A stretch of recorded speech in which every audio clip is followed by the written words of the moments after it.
Hello and welcome to the Home Assistant podcast. My name is Phil. Joining me as usual, I've got Rohan. Good morning. Hey, morning. Hey. All right. As usual, this episode of the Home Assistant podcast is sponsored by Home Assistant Cloud by Mopeka. Easily access your local Home Assistant instance remotely for a small monthly fee that supports the Home Assistant and the ESPHome projects. Configuration is done via the user interface, so no fiddling with router settings, SSL certificates, or any of that pesky YAML. Okay, Rohan. 2023.2. I keep writing 2022.3 because I know. I'm not used to writing 2023 yet. But 2023.2, the Feb release is here. So this is the first, everyone's back from holidays. Let's, get back into the swing of things. Yeah. Well, kind of. I mean, there was a .1 release this time around, right? So it was. I feel like the Home Assistant team didn't really get much of a break. Usually, they take January to not give out a release, right? So typically, the Feb release is massive. I think this one is massive anyway. But this one still is. Yeah, Yeah. it's interesting. And it's funny, again, we talk about the Home Assistant by Mopeka. So we start with that. But I don't know. Some of the things are really interesting this time around. And I don't know, for me at least, I feel like, okay, the monthly spend is gone towards actually something really, really cool. Yeah. And I guess let's jump into it. So if you haven't seen The Assistant, check out the Ear of the Voice Chapter 1 live stream. So last year, essentially, the team did the Home Assistant team did a Ear of the Voice kind of like as part of their, I forget what they call it now, the new State of the Union. I guess show that they usually put on, right? So they now talked about how 2023 is going to be Ear of the Voice, and lo and behold, 2023.2 has shipped. So it's basically been a month into 2023. And we've now gotten a first look at what they want to do with voice. And it's pretty cool. So it ships with the new assistant that's kind of in your top right of your nav bar. And then from there, it can basically take commands. Like I can say like, hey, turn off the light or turn off the office light. Whatever that might be. And it's really pulling in the intent and doing a lot of interesting things with that. Again, it's a very initial release of that. It's I think it's also kind of unfair in a month to expect a full-blown product, whatever. Absolutely. Right? This is their first attempt into it, and so far it looks pretty cool. Definitely check out the video. They did a live stream around this, but you can also switch out the assistant provider. So if you remember last release, I think it was last release, maybe it was just the January release just came out. Yeah, we talked about the Google Assistant SDK, right? And we talked about how that's a little different than the actual Google Assistant integration, stuff like that. And essentially, you can now leverage that to say, okay, now Google is actually processing that, right? From the voice provider perspective, and then same thing with OpenAI, who's it's the same company as ChatGPT. If you haven't heard the craze around it, just Google it. It's everywhere. It's on. You can't be on the internet and hear about ChatGPT. Like it's everywhere. Yeah, literally. Maybe it's targeted, but like even on like Instagram, I'm getting like, hey, here's this thing I did with ChatGPT, right? And even at work, I've got a lot of colleagues just messing around with it and stuff like that. Pretty cool platform. So it's not using the ChatGPT, I think that's like their beta, like 3.5 or something like that. Whereas they're using version 3, which is the release version. And also now there's you can start pulling it into Android Wear, into Siri, and use shortcuts there. There's a lot of really cool things. So definitely check out that the video that they've put out there. Yeah, the Chapter 1 video. It's super cool. Phil, what are your thoughts? I'd love to hear. So this is a great, I wasn't expecting, Feb to roll around, second month in, Ear of the Voice, and bam, we've got voice assistants, everywhere. Home Assistant, has all these capabilities. Totally not Yeah. expecting that, right? In fact, what we have today, I wasn't expecting to get till maybe April, May sort of timeline, especially if we've only just started in January. So yeah, this is a cool. So it's the first stepping stone, and I think we've got to. In the last release, there was a call out for everyone. If you speak other languages at home, go on to the Home Assistant GitHub and put in some of your intents or the way you structure your sentences so that we can build up a massive repository. I think we now, I can't remember from the creators call we had the other day, Rohan, I think it was 23 This is languages, 23 languages. 26. Yeah. Yeah, that number Something like seems that. to ring a bell. That It's have, either that or it's just an arbitrary number we're yeah, just pulling we're just out. pulling it out, But right? it's in the 20s, though. It's just pretty good. Let's say 23, 25, whatever. Let's call it Absolutely, yeah. 20. That's And I still think there really was good. like even like 70 that aren't even like to, that standard as well. So there's the 20 main ones that have been fleshed out. So Correct. that's amazing. So I think my thoughts are, so this replaces the old conversation feature that was in Home Yeah. Assistant. If you ever used that, it used to be a little microphone that you could have up in the corner, I believe, on some devices. So this replaces that. It's now replaced with a text box, and it does a lot of this is done. I think it's all locally through Home Assistant. So just typing out the commands, turn off this device, turn on this device. Yeah, I think it's fantastic. It is limited to, I think, just turning off and on and some colors. But Yeah. I think, as I said, like for a very first version, getting that text commands into actually being actionable in Home Assistant is great. Yeah. Again, it's a first cut into it, right? So Yeah. it's an amazing start. Moving forward, I think, and this is what I'm excited for the rest of this year. I think we're going to see slowly phases moving towards. I think Mopeka sort of like ruled out creating their own, voice activated microphone device for the moment, which I think is fair. So in order to get voice into Home Assistant, they're going to try and leverage things like your Amazon Echo speakers, Google Home, your Siri, whatever. phones. Yeah. Yep, iOS, Android. All those devices have, these big tech companies have spent, squillions of dollars perfecting, isolating voice in the home. We now just need to be able to borrow what they use with their APIs or whatever to get that text into Home Assistant, and then we can then process that text locally. It should hopefully be a bit faster as well. But I mean, with that said, ESPHome is also rapidly improving. So I'd love to see, what comes out of that, right? Like in terms of like, hey, here's this cool omni or like multi-directional $5 mic chip that you stick into the ESP and bam, here you go, you got your own Amazon Echo, right? Like that kind of thing. It'd be cool to see what comes out of that too. I'm excited to see that. I don't know. What are your thoughts? Would you Phil? Would you make your own voice assistant if it was easy enough to, or would you still stick to an Amazon Echo or something like that? So I really like the Amazon Echo in terms of being able to ask it things like the weather, set alarms, set timers. Those But I mean, things, if you bring all of that into Home Assistant, I mean, maybe. Yeah. Like at the moment, I don't think that's Home Assistant's focus, and that's fair enough, right? They want to focus on let's just concentrate on controlling the smart home, right? And those things, like I rarely ask the Echo for things like who was the first president of the United States, right? Like I would never ask like trivia questions, for example. But yeah, and I don't need that in a smart assistant, but I do want time, like weather timers.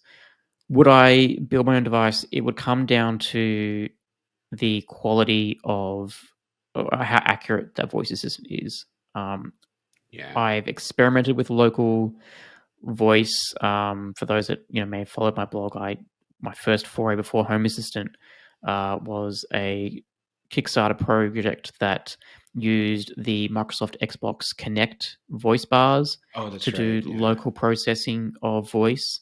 Unfortunately, like it's my experience back then was hit or miss, right? It's still you say things and it completely, like even what you would sometimes get today with the smart speakers, right? It's just hey, turn on this light and it does something completely random or doesn't listen or doesn't hear you half the time. So as long as if I could maintain the level of quality I had, like if I knew had like 99% of the time when I talk to something, it does what I want it to do. Yeah, absolutely. I'll go completely local. But the cost of that being run locally, I'm not sure is available just yet. Like it might be too expensive to run that on a home hardware. What about yourself? I think I would. It would definitely be a back burner project for me, just because again, it's you make fun of me every week, anyways, Phil. For all the projects I take on that I don't do. But I think if I were to do it, it would be a experiment in how good is it. It'd be more just curiosity. But I think I agree with you. Like I still, as much as I don't like having cloud connected things. Right? I mean, if my internet goes out, as an example, the Amazon Echo is effectively useless. Yeah. Not effectively. It's actually absolutely useless. There's just nothing it can do. If the internet goes out, it's probably worse for you because it's like as soon as even if it thinks you've said the word, it'll go, sorry, the internet's not working, and wake you up in the middle of the night, right? Yeah, exactly. So I again, that's the side of the cloud connected devices that I struggle with. And obviously tomorrow they can turn around and say, hey, Amazon or Google or Apple, whoever it is, can turn around and say, hey, you know what, this actually isn't what we want to get into, and kill it, right? And we know how, like, even especially with Google, a lot of things are perpetually beta. Even when they rip the beta tag off, we know kind of exactly what they do with certain things. Yeah, I'd love to try it. Again, would I use that as a replacement if it really, really, really wowed me? Maybe. But yeah, it'd be. I don't say it'd be a hard sell, but I think it would be a bit of a sell for me internally. I think also how the Home Assistant voice works for me is going to be how much of an inconvenience it would be to use another third-party library to, like I saw. I remember we saw a demo of the Siri like shortcuts. You have to ask to speak to Home Assistant first, and then I think Google Assistant had something similar back in the early days. So if you have to, the idea is I would just want to be able to yell at something to turn off a light. Like to get to Star Trek, right? Computer, turn off the lights, right? Yeah. Sorry if your Amazon Echo is set to computer as your wake word. But that's sort of the ease that I would like, and I don't just want it for myself. It's for other people in my home as well that are already used to the little lady in the Amazon Echo. I think I would want it to be as easy to speak to as her right now. Yeah. Maybe we'll get there. Oh, I'm certainly hope though. Yeah, I'd love to see essentially this box here, which is my Echo. Yep. Fully local, fully programmable, like stick a ESP or whatever in there. Yep. Right. And let me have control over it. Plus, give me all of the benefits of the accuracy, if you want to call it, right? I mean, sometimes these boxes would be fantastic. Yeah, it's true. It's true. Get away from the ALEXA word. Right? So. All right. And brand names. Like I don't want to have to yell out a brand name just to talk to something, right? Yeah. That sounds especially silly. All right, cool. So that's the Year of the Voice update, Chapter 1. Now we've got some other cool stuff that's landed in the 2023.2 release. So we've got streaming graphs. So if you are used to opening up a more info panel in Home Assistant, so you might have light sensors, temperature sensors that will have, the history of what they were.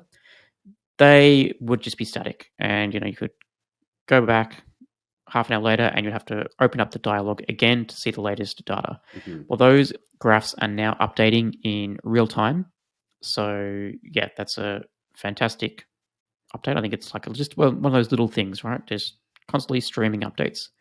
Now, here's something interesting. Apparently, there was an issue on iOS devices that was caused by the graphs not needing to update when they were opening or something like that, that was causing authentication issues. Because the new graphs are here and they're streaming, somehow it's fixed that iOS authentication issue. So definitely, if you've been experiencing that on iOS, upgrade to this release. These new graphs will hopefully fix those authentication issues for you. There's some breaking changes that will come that we'll talk about soon in terms of recording and all that. But yeah, Mm-hmm. Streaming graphs, I'm really digging it. Like, open up, see live data. It's cool.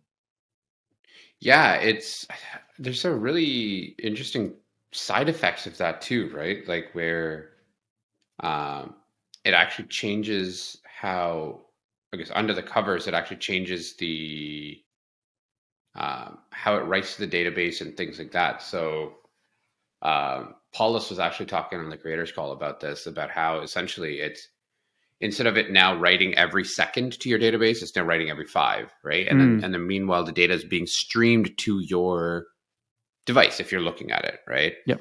So that's how you get that real-time data, but without it taking a hit. But the cool thing here now is, as we do that, for those of you that are still on SD cards on like a Raspberry Pi or something like that, again, the Home Assistant has come quite a long way where, maybe your SD card's not dying every 6 months now because of the amount of writes it's getting. But this kind of stuff is what kind of helps it, right? So I'm doing 5x less writes if I'm going from 1 second every for a write to 5 seconds. So it's actually quite a bit more efficient in that sense too, right? So it's not only just a visual, like hey, cool, I get streaming graphs, right? Obviously, which is a pretty neat feature, but on top of that, there's actually performance improvement on that. And it doesn't matter if you're using what database you're using behind it. If you're using just like the SQLite, MariaDB. SQLite, or exactly, or you're using MySQL, whatever it is, it doesn't matter. It's kind of a process thing, right? So it's affecting all of those. So nice. All right, sensor groups. So if you remember, there was like the min-max sensors, so on and so forth. This is a new type of sensor that can bring a bunch of sensors together. So for example, let's say right now you want to get the average temperature of your home.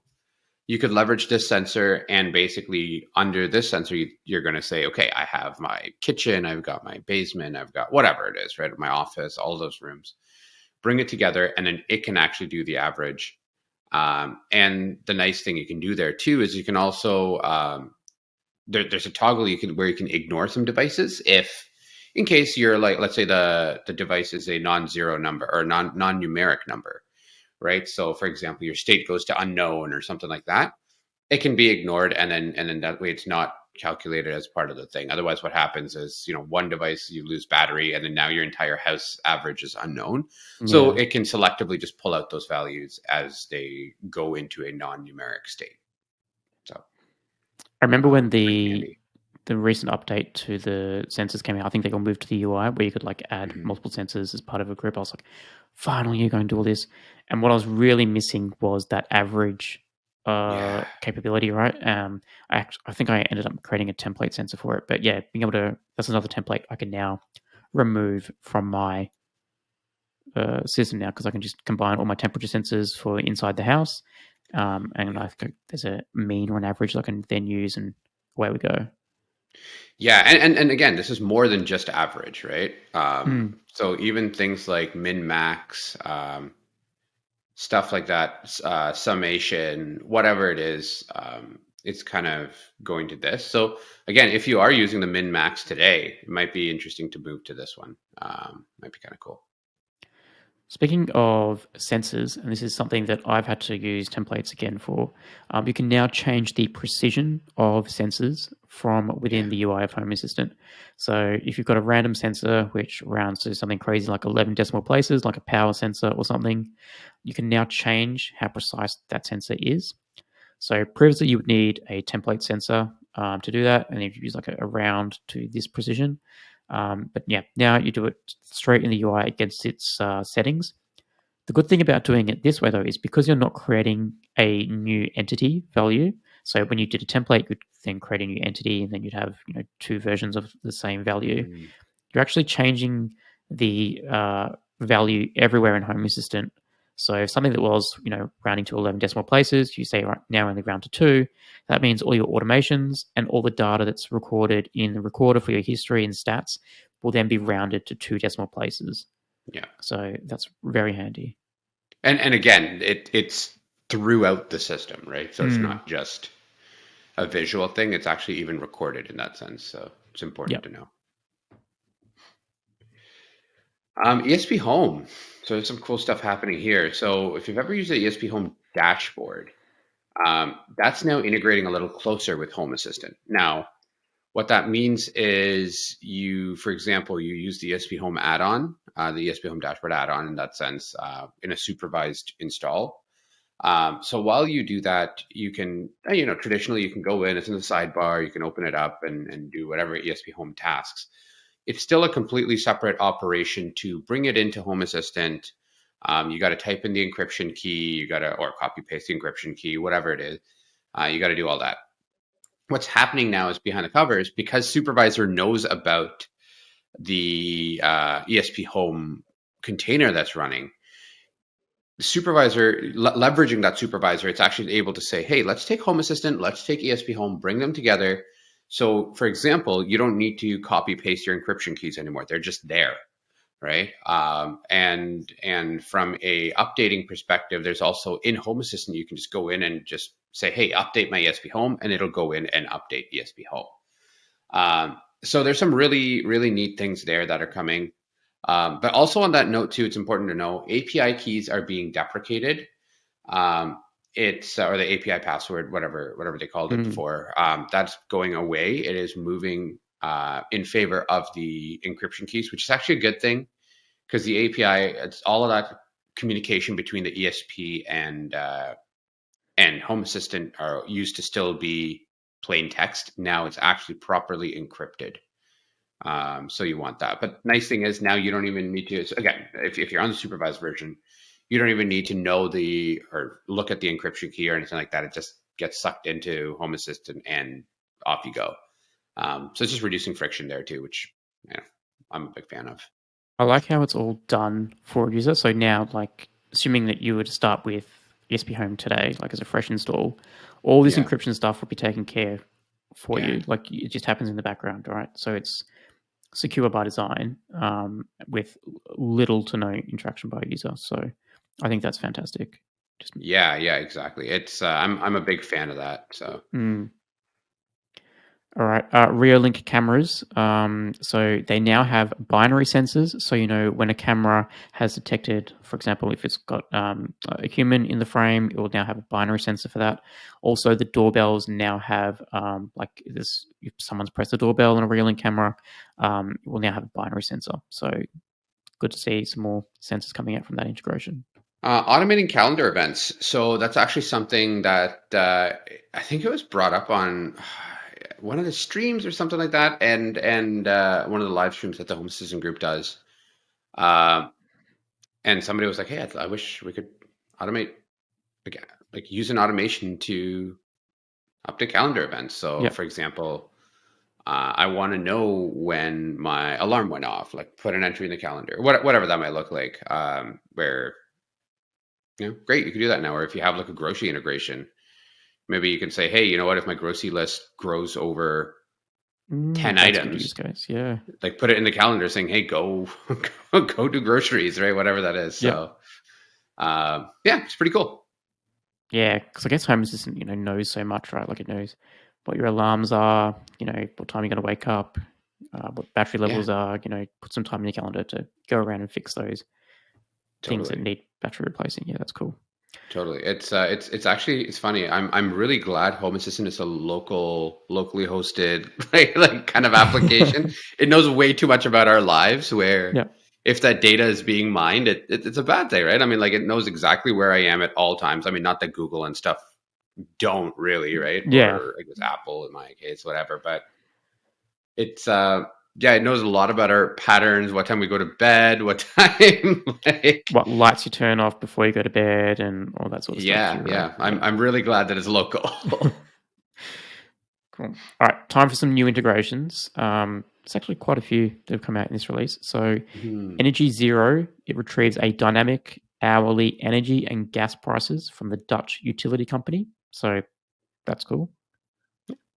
There you go. Eufy Life.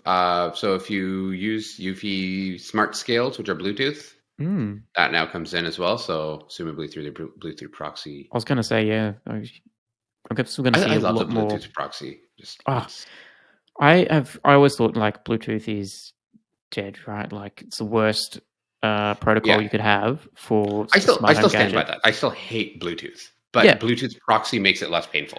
like the Bluetooth proxy is a game changer Yeah. for the smart home. I can't believe it's taken this long for someone to come up with it. Like Hmm. essentially, right? Like it's. I think we're going to see a lot more. We started, since the Bluetooth proxies came out last year, we saw like an influx of Bluetooth devices. I think this year is probably going to be not only the year of the voice, but year of the Bluetooth smart home device coming into Home Assistant. Yeah. I mean, I'm hoping people move away from Bluetooth and onto things like Matter. Mm, Um, but yeah, I'd love to see again all the stuff that we already have that's Bluetooth coming into proxy. So yeah, yeah. yeah, there's a couple more in here. So let's jump into them. So everything but the kitchen sink. Now I'm going to just raise this one because I think it's going to come in as an integration somewhere in the docs and be like, well, what is that? It's a test integration. Mhm. So they're using it to do like various entities and obscure ends. They're defining it as. So yeah, if you're a developer on Home Assistant and you need to test, like how covers, lights, and all that like may interact in Home Assistant, this is the integration for you. Yeah, Don't activate this integration if you're expecting something else, right? Like if you get yeah, developers only. yeah, exactly. I mean, you can use it if you want, but on one of the screenshots, you can actually catch it there. It's which is where I asked the team, like, what sensor do you have that has 100 dogs? Yeah, yeah. And that's where we found out that that's the everything but the kitchen sink integration there, which just kind of gives fills out data, it looks nice, Mm. whatever, right? So if you're I guess if you're trying to show it off to somebody, if you're trying to sell somebody on Home Assistant, be like, or show again, even if you're a creator, if you're trying to do things like a YouTube channel or a blog post and stuff like that, and you have a dummy instance, that might be a cool one to use there. Um, Google Mail.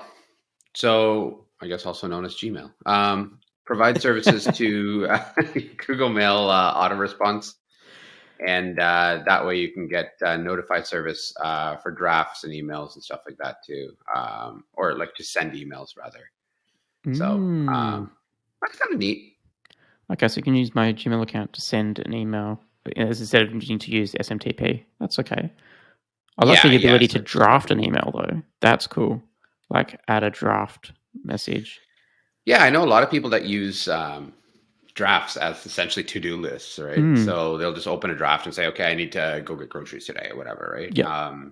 So yeah, I guess kind of handy. The auto response. I'm guessing I haven't. I'm a bit iffy about linking that up to my email, but I'm assuming that would allow you to change, like, okay, I'm on holiday, so turn my autoresponder on. That would be cool, like from a calendar That's perspective, right? cool. Like, Yeah, okay, because you put it on vacation mode or yeah, whatever. I'm on like Google Home Assistant knows that I'm on holiday from this date. So as soon as I go on holiday, then it logs into my Gmail and activates the vacation responder. Like that's a good use case. Yeah, All yeah, right, that's neat. LD2410 BLE. If you don't know what Rolls that right off the is, tongue. I'll tell you what it is. It is a Bluetooth wave sensor. So if you've listened to my rants about the Xiaomi FP1 sensor, it's very similar. It's a tiny, very tiny Bluetooth board that has a wave sensor on it. And Home Assistant have, I think, they've enabled it with their Bluetooth proxies. So fantastic. I think it's like, Paula sent me a link the other day. It's like $5 on AliExpress for this little thing. Cheap as chips. Does require soldering and a board to put it all into. But yeah, fantastic. If you're looking to get into It's wave cool and because you can now test it make out. your own. Yeah, you can make your own presence sensors. And with Bluetooth proxy support, so even better. Yeah, it's there. Mopeka? I'm going to say Mopeka. Mopeka. I like it. I don't know. Now you can monitor your BLE propane tank, which is actually kind of cool. Like, part of me actually wants to look into this because in the summer I hate going. I know there's tricks. It's like, oh, you pour, what is it, hot water, cold water? I don't know. I Google it every time.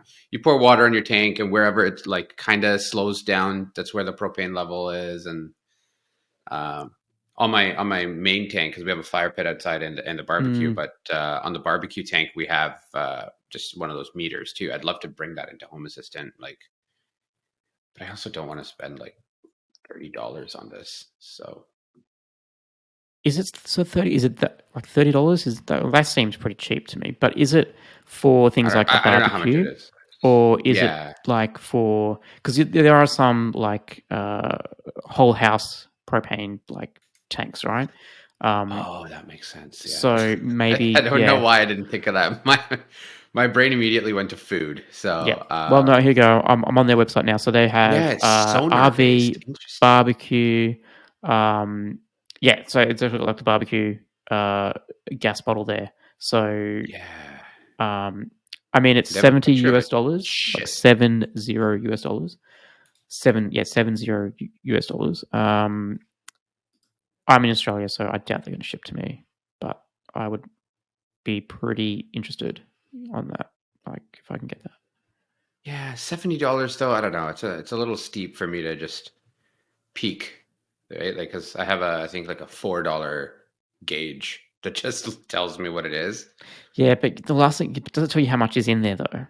Like, It doesn't give me an exact amount, but if it's, I don't know, I've got the green, yellow, red kind of view. oh yeah, I've got right? the same one, It's right? Yeah, it was like, I don't know, like $3-4 at Home Depot. yeah, I got And the I'm like, all exact same right, one. cool. Yeah, Yeah.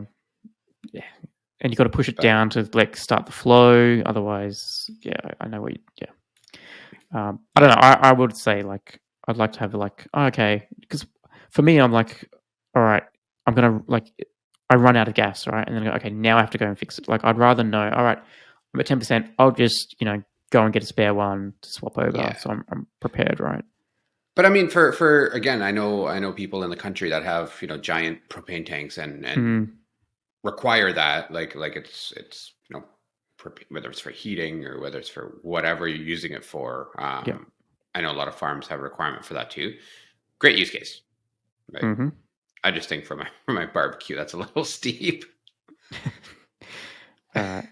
OpenAI Conversation is a new integration that's been added in. We talked about this briefly as part of the Year of the Voice. So OpenAI is the company that's created ChatGPT. So there is now an integration. When you activate that integration, the conversation system in Home Assistant will switch from using Home Assistant's internal intent conversation engine to then using the OpenAI conversation engine. Just in case you're after a bit more accuracy, or if you want to ask some more questions. Read your meter Pro. If you're Glad it's the Pro version. That's right. If you leverage that to pull in water usage, meter readings, things like that from your Read Your Meter Pro account, you can now bring that into Home Assistant. So there's. And the Ruuvi gateway, if you have a Ruuvi gateway, you can now read your Ruuvi sensors in Home Assistant. So I love some of these names. It's yeah, just it's RWVI Ruuvi. So there you go. yeah. RUUVI. Yeah. Um, SFR box. If you've got an SFR broadband router, yeah, you can bring that in now. Look at some stats, probably. It's Yeah. kind of cool. And if you're still a fan of Elon Musk after his takeover of Twitter, Starlink is a satellite internet constellation operated by SpaceX, and you can now integrate your Starlink dish with Home Assistant. So, See, that's actually handy, right? Like mm, it's again, I'm hoping it can bring in things like again, I don't use Starlink. I actually still think it's a super cool technology, and I'd love to try it. absolutely. But I'm hoping you can bring in things like again, link quality and stuff like that. I don't know Mm. if you can for a fact, but that would be neat if you I could. wonder if this could have any like advantages for the RV version of Starlink as well. So Starlink, there's essentially two versions, right? You buy one, you fix to your house, it doesn't move. But then if you want to spend a little bit extra, you can get one to put on like your caravan or your RV, like a mobile home, and that way you always have internet with you. I wonder if there's some opportunity for using that with this RV version in case you need to know. Yeah, so I just looked at the sensor. I just opened it up on Hmm. in the docs there, so you could do again ping, uplink, downlink. That's all standard. Azimuth, elevation, last boot time, which is I guess handy. Whether it's obstructed, Interesting. whether it's roaming, so outside of your home address. So it's kind of what you were talking about there, Phil. Yeah. From a portability perspective. Whether the dish is heating, which is actually handy because again, that might now indicate from a weather perspective that you're going to be utilizing a little more power for that. Whether it's idle, is it near vertical? Are the motors stuck? Is the you know thermal throttle like overheating or like is the Hmm. device overheating essentially? Or if you're just in its random location, you can reboot it and you can see if it's stowed away. That's honestly pretty cool. That's Yeah. if I had Starlink, I would definitely bring that in. 100%. There you go. Go on, And pronounce of this one. course, that means I have to try and pronounce. I don't know how many people I'm going to offend. I apologize in advance. Um, Stookwijzer. I'm gonna stick with that one. It advises people whether or not to burn pallets or wood, or to use the barbecue. So it looks like it's a Dutch integration from Netherlands. It's meant to prevent health problems for people. I'm not sure that I actually understand what this is, but S- cool. That's interesting. Okay, so I'm assuming, like, depending on the weather, um, maybe how much pollution is in the air that day, or what the conditions are for the weather. It Yeah, might not be advisable for for you to burn that sort of fuel, yeah, to create more pollution in the air for people with like asthma or hypersensitivities to that. Um, yeah, that's. I mean, this is something that I didn't even know was a thing. Uh, Still don't even know if I know what it like. Yeah, I. Of course, it's yeah. in Europe. Of course, it's in Europe that this is a thing. If if you're in the Netherlands and you have any clue what this is, comment in the YouTube Yeah, video below. someone's clearly created Um, it for a reason. I would love to know what the use cases are here. Like, are yeah, you not, say, if Home Assistant now going to tell you when you can and cannot barbecue? I mean, to get I, a I mean, bit, I think it might be the other way because it's saying whether or not to burn pallets or wood. I don't quite know what that means, but um, maybe it's telling you what fuel to use for your barbecue. Like, right, potentially. I mean, hmm. yeah, let us know in the comments. I mean, if this was America, wouldn't it be like no one's telling me when I'm going to burn my barbecue whatever way I want, right? Like, Oh, okay. Here we go. It's to see if the smoke is lingering and if there's like you said, Phil, like kind of asthma or people that are affected by wood smoke. right. Um, So yeah, so I guess even if you're cooking whatever, like, are you burning wood or do you use like propane or something like that, right? Yeah, With okay, the gotcha. previous propane integration, and honestly, I kind of like that. I kind of Yeah, like that. I guess it's equal to an air quality, but giving you advice on how to, I guess, cook. yeah. So What fuel to use for your cooking, stuff like that. So, or just general, I guess, heating, just helping you be a good potentially. neighbor. Yeah, that's nice. I like that. All right. Zeversolar is power and energy information from your Zeversolar inverter locally. So no cloud required. Yeah, you can get your energy right into Home Assistant. Love it. All right, let's talk about some breaking changes. There are a few, not too many, but there's a few. Um, Matter. So for the devices that you don't have that are running Matter right now, I said that jokingly, but maybe you do. So Matter requires a vendor ID. Essentially, what that means is it's saying, hey, this is Apple, this is whatever. Um, Nabukasa, because they're a Alliance member. alliance, yeah, member. They actually have their own vendor ID. So it turns out that vendor ID wasn't being broadcasted along with the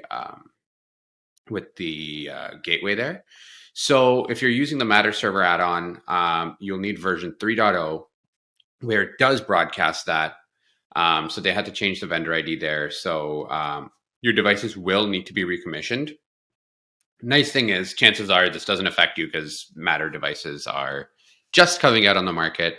Maybe you've already jumped on the bandwagon, which is cool. One, I'd love to know how your Matter experience is. Just again, I personally don't have any devices that support Matter. I do want to get some. I don't have any, but I'd love to see how your experience is there. But also on the other side of it, now again, you have to recommission those devices. So hopefully it's not too many. I'm guessing it's a couple, unless I you just know. jumped in with both feet there, being like I'm everything Matter. I know Paulus Um, joked the other day on the record on the creators call, like, there's only one or like test device that you can get. But then someone, I can't remember where I saw a comment on our last episode. Someone said, there actually is at least a couple of Matter devices in the wild right now yeah, that people there's can people use. are So pushing updates, stuff like yeah, that. So you might actually have Matter devices that you previously owned, right? yep. I don't, at least not that I've noticed, and none of my vendors have decided to just enable a handy feature. But yeah, so hopefully that does come down the pipe for a lot of people there. All right. Python 3.9, which has previously been deprecated, has now been removed. So if you're using Home Assistant and you're self-installing it, you must be running at least Python 3.10. If you're using Home Assistant OS, Home Assistant Container, or Home Assistant Supervised, then you don't have to do anything. That's already been taken care of it for you. It's just if you're doing it the old-fashioned way, pip install Home Assistant or something like that. Yeah, You virtual must be running, environment, whatever. yeah, Yeah. 3.10. Recorder. So again, as we talked about earlier, the recorder's default commit interval has been increased from 1 second to 5 seconds. So now your disk I/O and storage longevity kind of goes up. Sorry, your disk I/O goes down, which then makes your storage longevity go up. Yeah. Wow, I'm struggling. So because history and logbook both kind of have live streaming now, so you don't need to read the database after the initial sync every time, which is nice. So you don't really need to have a lower commit level. So it can be adjusted to a lower value in case it hasn't been updated, but you're all good.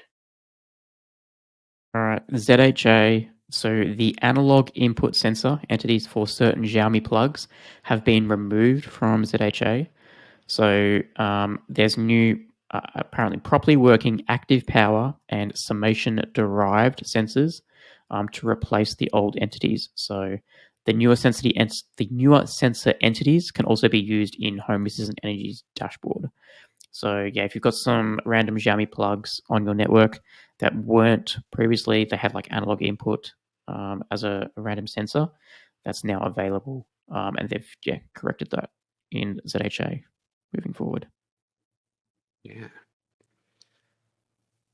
Almond. Speaking of Remember Almond? Yeah. kind of voice assistants and stuff like that, it's been shut down. The integration's gone. I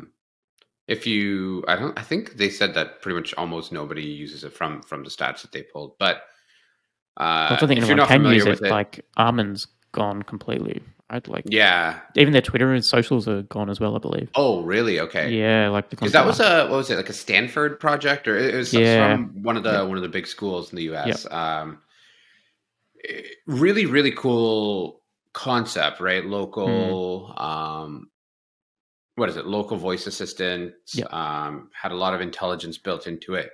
It was kind of what we were talking about earlier, right? In the sense that it can bring in that intelligence where you build your own mics and stuff like that, Well, Home and do Assistant that. was going to partner with them, and like at some point had a partnership, I believe. It They was like did, really yeah, all on board and ready to go with Almond, and yeah, unfortunately the yeah, project just gone. yeah. It just, I guess, kind of went. It wasn't enough adoption, whatever it is. So it just kind of disappeared in the ether, so to speak. So, yeah. Another integration that's gone, which is the OpenALPR local integration. Yeah. So it's been previously deprecated. It's now been removed. It doesn't work correctly. And according to the stats of the public analysis, no one is using this sensor. This one I'm actually sad to see go. I obviously don't use it because, according to stats, no one's using it. So, but Except for Phil. I do like the idea of people out there automating like gates and stuff, using Yeah. ALPR, automatic license plate recognition technology, right? So like my dream one day was always to have like a camera outside my front gate. As soon as it would recognize the registration plate on my car, Home Assistant could then open the gate. You not have to find a key fob, push a button in the car. I'm surprised that the ALPR local integration hasn't been used. Like I thought this would have been a popular one, particularly like from So a presence, right? Like car is home, car is not home. yeah, so I think OpenALPR got acquired. Interesting. And I believe, and I might be wrong here, but I don't know that they have a free LPR or license plate recognition option anymore. And I was Makes sense. Yeah. as you were kind of reading it out, I was because I remember that happening, and I kind of looked through their website. Nowhere do I see like there's like, hey, 14-day trial and stuff like that, but nowhere do I see a hey, spin this up, run it at home kind of thing. They have an on-prem evaluation, which is I guess that's still not an on-premise thing. I think that's literally just try it on-premise. All right. But whatever that is, I think that there is I think that's a big driver to why OpenALPR is going away. Yep. For as an integration, because it's different if you're doing it commercially. I've got customers that are doing license plate recognition commercially to do things like looking at, again, field theft and stuff like that. So there's actually really, really good use cases for license plate recognition with smart cameras and things like that. And which, again, in my corporate professional life, I do actually deal with a lot of this kind of stuff daily. But yeah, like the starting price is like $35 a month, right? And I don't know that they have a free option for, like how badly do I want to know that my wife is home, right? Rather than just using a device tracker to say, hey, my wife has now come home, or I don't have kids, but like kids are home safe, stuff like that, right? Like. Yep. There's absolutely value in license plate recognition, even in your smart home rather than the professional setting. I think I just think these guys pulling their free version kind of wasn't ideal for a lot of home assistant users. There must be like another open source project out there. I'm sure there is. Yeah, well, I mean, I'm sure. I mean, in theory, you can build your own, right? It's just it's optical character recognition alongside a data set of like, hey, this is an Ontario plate, this is a California license plate, in New York, and Alberta, whatever that is, right? So, and then so there's a lot of different. There are projects out there, and this is actually something I've looked into where you can do this for free. I just think that it's not necessarily brought into Home Assistant in that same way, where it's a piece. And Home Assistant might actually have other LPR integrations there too, just not OpenALPR. Oh, here we go. There's OCR with what's that, like Tesseract? Ooh, well, that seems local. Yeah. So okay, looks like there's a few options. As soon as I saw that in the notes, I'm like, oh, like I remember when it sort of got into Home Assistant, I was like really excited. Like there was some cool like automation ideas from that. So that one, I'm disappointed to see go. Yeah. I mean, I wish they still had like a free, like, hey, host it yourself. I understand that cloud resources consume dollars for them, right? And I'm all for that. But hey, here's a binary that you can throw onto your Raspberry Pi and have a, sure, you're not recognizing license plate at hundreds a second. You got once every like hour, maybe, right? Exactly, like if that, right? Exactly. Yeah. So, so slightly unfortunate. I hear you. That is 2023.2. The not so small February release that they were hoping for, I think. Yeah. I'm excited for this release. I think it's a great one. Particularly excited now for March to see what's going to be the next iteration of this conversation engine. Do get on the Home Assistant community forums, and if you can help out with other languages, please. You don't need coding or anything like that. Just tell Home Assistant what you interact with your home. Otherwise, reach out to us. Comments in the YouTube as usual. We're always listening. Feedback at hasspodcast.io. Rohan, always a pleasure. I'll speak to you soon. Likewise. Cheers. Cheers.